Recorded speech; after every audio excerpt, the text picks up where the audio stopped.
Guys, gandang umaga mga palangga. Tara tayo magluto ng ating ulam.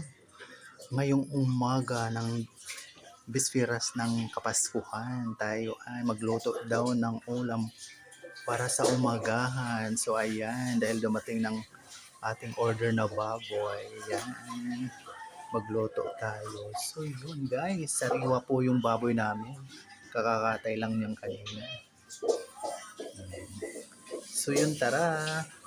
So yun guys, ayan, as usual, inuuna na naman natin ang luya. So yun na po, at ilagay na rin po natin ang ricado. Mas maganda yan kasi sangkot siya mabango. Ayan. So yun na po guys ang ating pork. Sangkot siya na natin bago natin lagyan ng sabaw. Ayan. So yun na po siya mga palangga. Ayan. Lagyan na natin ng sabaw. So yun na po guys, nasabawan na natin, pakuluin na lang. So yun guys, buksan na natin at kulong-kulo na.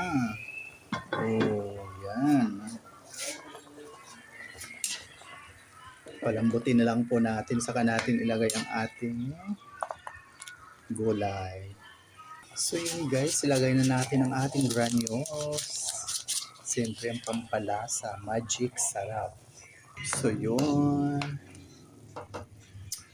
At ilagay na rin natin ang sili, siyempre. Yan. So yun, buksan na natin at mukhang malambot na. Ilagay na natin ang ating gulay, mga palangga, para tayo makakain na. Ayan. So yun. Konting kimbot na lang, kakain na tayo. Konting antay na lang. So yun guys, malambot na po ang ating pork. Ilagay na po natin ang ating gulay. Yan.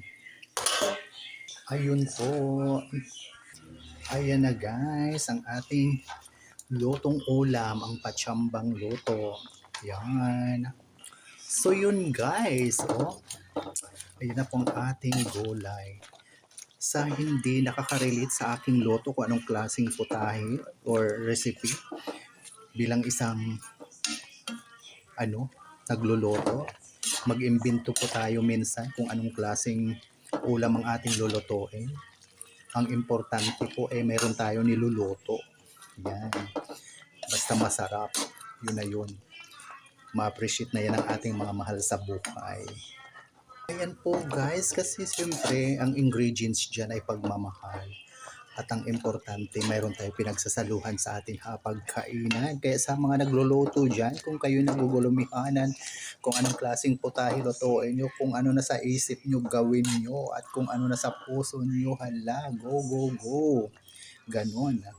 Kaya shout out sa aking number 1 commentators, reactors, likers, Ma'am Lord Abina, yan. Ma'am Elina Anong Marasigan, Ma'am Lidili mo, shout out. Ma'am Melinda Quilisti, Ma'am Merly Gamba, yan. Shout out sa atin lahat. At to my dear friend Emily Mayer Valieta, shout out. Tara na, kain na tayo, friend. And Merry Christmas po sa atin lahat. Tayo po ay sasalubong na mamayang alas 12 ng gabi ng Kapaskuhan. So yun. So yun guys, buksan na natin. Ayan, luto na. Kain na tayo. Kaya shoutout sa aking mga palangga dyan. Bye!